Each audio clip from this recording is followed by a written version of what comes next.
have ordered the deaths of 31 men. I have burned buildings with people still inside. I have done things that don't have names in polite language. And the only thing that has ever stopped me was a girl with $5 and a coat she couldn't afford to give away. My name is Dante Voss, Don of the Voss family, the most feared name in this city for 20 years. And I stood in the rain outside my own casino for 48 hours, pretending to be nothing, because I needed to find the girl I was sent to kill. I found her, and then she ruined everything. Her name was Sofia Reyes, 23 years old, worked double shifts at the diner 3 blocks from my casino, lived in a 4th-floor walk-up with a broken radiator and a cat she'd named after a dead poet. Daughter of Miguel Reyes, my former underboss, the man who fed my location to the Calabrese family 2 winters ago, the man whose betrayal cost me 4 soldiers and nearly my life.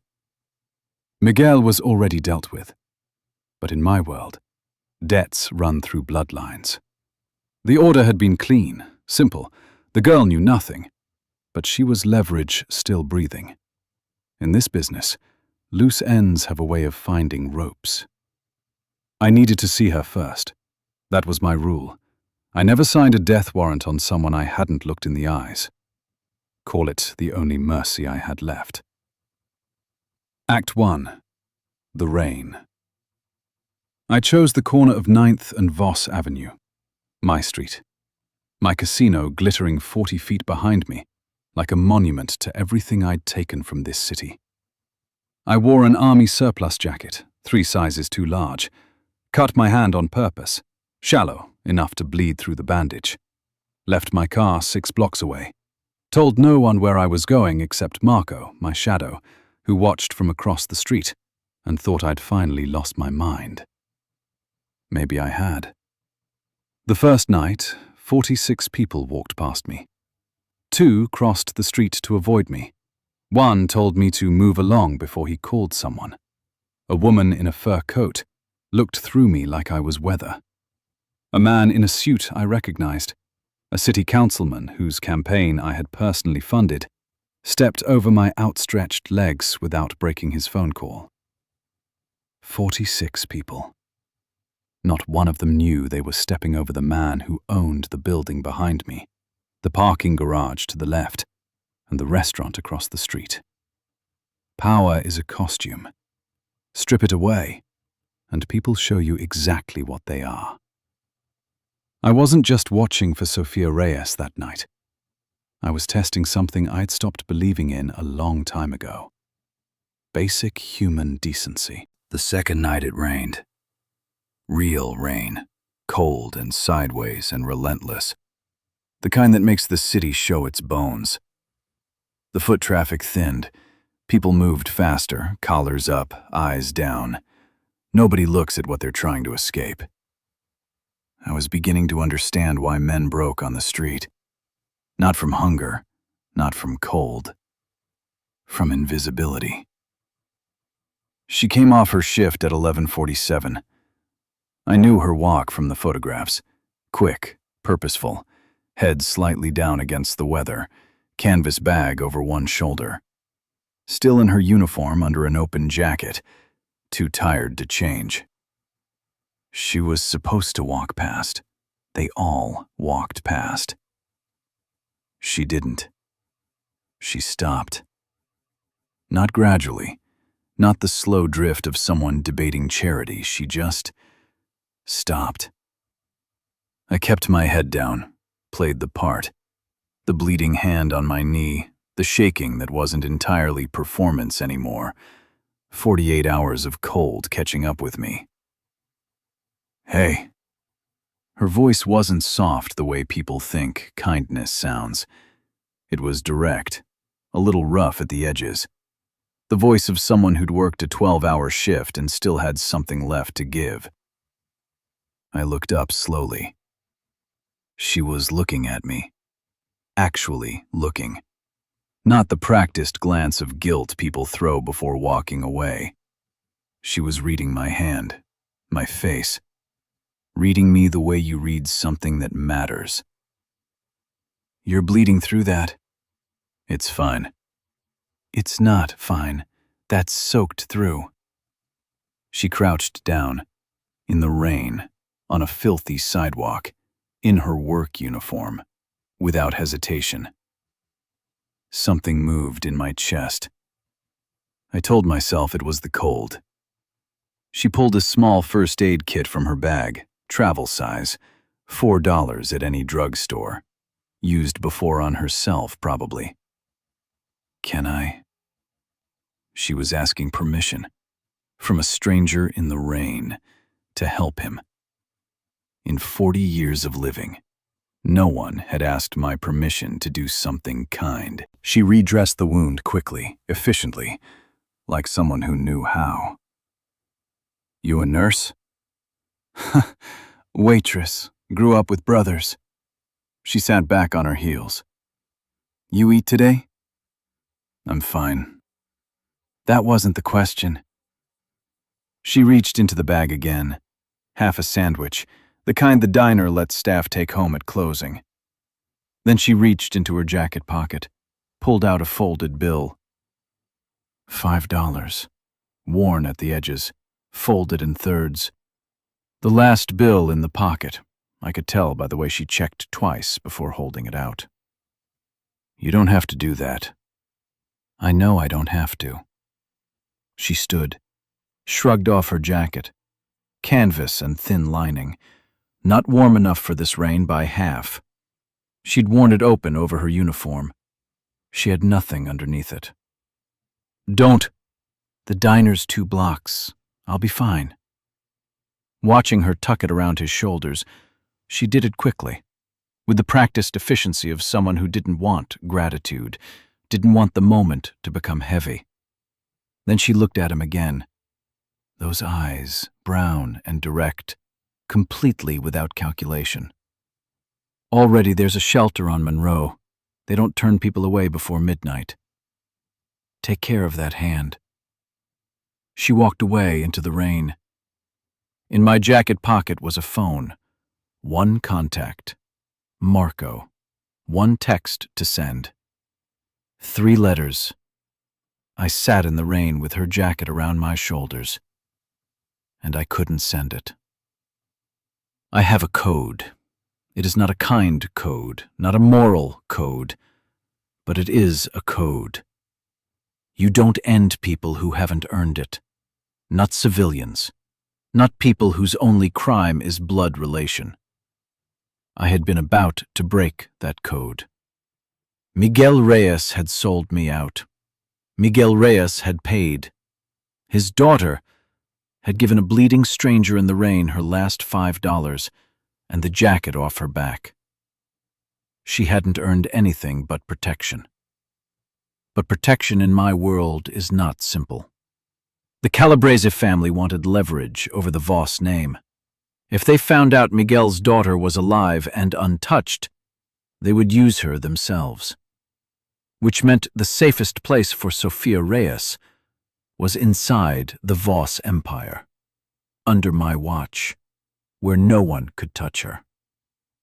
The girl I came to kill was now the girl I needed to keep alive. Marco was going to think I'd lost my mind. Maybe I had. But I kept seeing her crouch in the rain, kept hearing that voice. That wasn't the question. Nobody talked to me like that. Nobody had, in 20 years. I watched her for 3 weeks before I approached her. I learned her routines. Double shifts Tuesday and Friday. The library Saturday mornings. The way she always stopped for the old man near Monroe Street, the same shelter she'd sent me to. She remembered what she'd told a stranger in the rain. She was consistent. Not kind when it was easy. Kind as a practice, like breathing. I chose the diner, her territory, her rules. Tuesday, 7 a.m., her section. She saw me before I was ready. The coffee pot stopped mid-pour. Her eyes moved over my face with the thoroughness of someone who never forgot what they'd seen. You clean up. Sofia, how do you know my name? Because I came to the corner of 9th and Voss to find you. 3 weeks ago. Why? Because of your father. My name is Dante Voss. The name, what it meant, what her father had done, what that combination of facts implied about why I had been standing on that corner. You were going to. Yes. Not running, not screaming. But you didn't. No. Because of the rain. Because of you. I don't want your guilt. I didn't do anything on that corner to earn mercy. I did it because it was right. You don't get to make that into a debt. She was right. She was usually right. My father made his choices. I knew who he was. Not everything, but enough. I've been waiting for something like you to walk through a door for 2 years. But I'm still here. I open this diner every morning. I pay my rent. I haven't done anything wrong. What he hadn't expected. She wasn't asking for protection. She wasn't performing courage. She was simply clear about who she was, what she deserved. The Calabrese family will find you. They're looking for anything left of your father's life they can use against me. And you're offering me what? A cage with better locks? I'm offering you a choice. You disappear, new name, new city, my resources, no strings. Or you stay, close enough that I see the problem before it reaches you. That clear gaze. That second option? That's not just about keeping me safe. No, it's not only that. Then what is it? The truest thing he's said in 20 years. I have spent my entire life surrounded by people who see the name, the power, the threat. For 48 hours, I was nobody. And one person in this city treated that nobody like he was worth stopping for. Vulnerability he has no armor for. I don't know what to do with that. But I know I can't walk away from it. The shift, small, real. She looked at him for a long time. I keep my job. Yes. My apartment, my life. My choices. Yes. And you tell me the truth. All of it. Even when it's bad.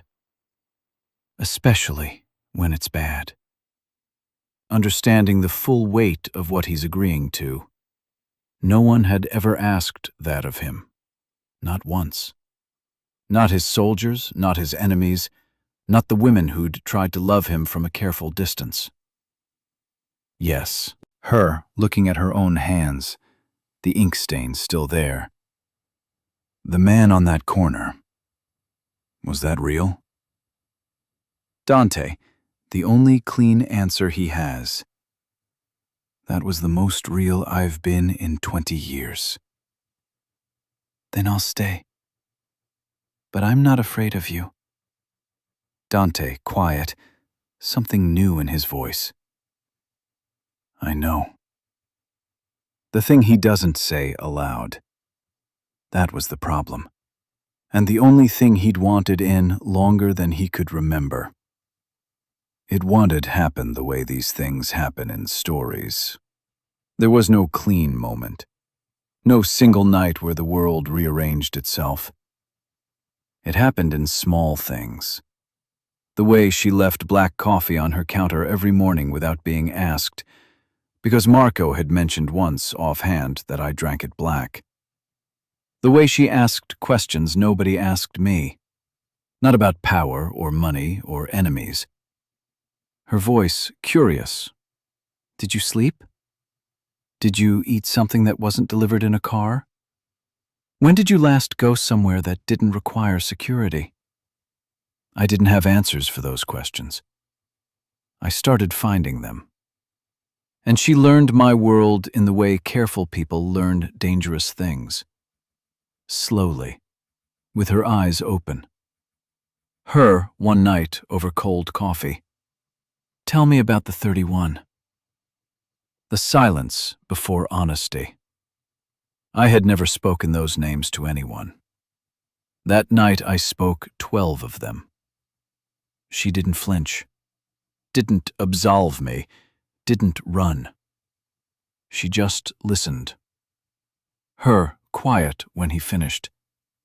I'm not going to tell you those were the right choices, but I'm not going to pretend I live in a world clean enough to judge you for all of them.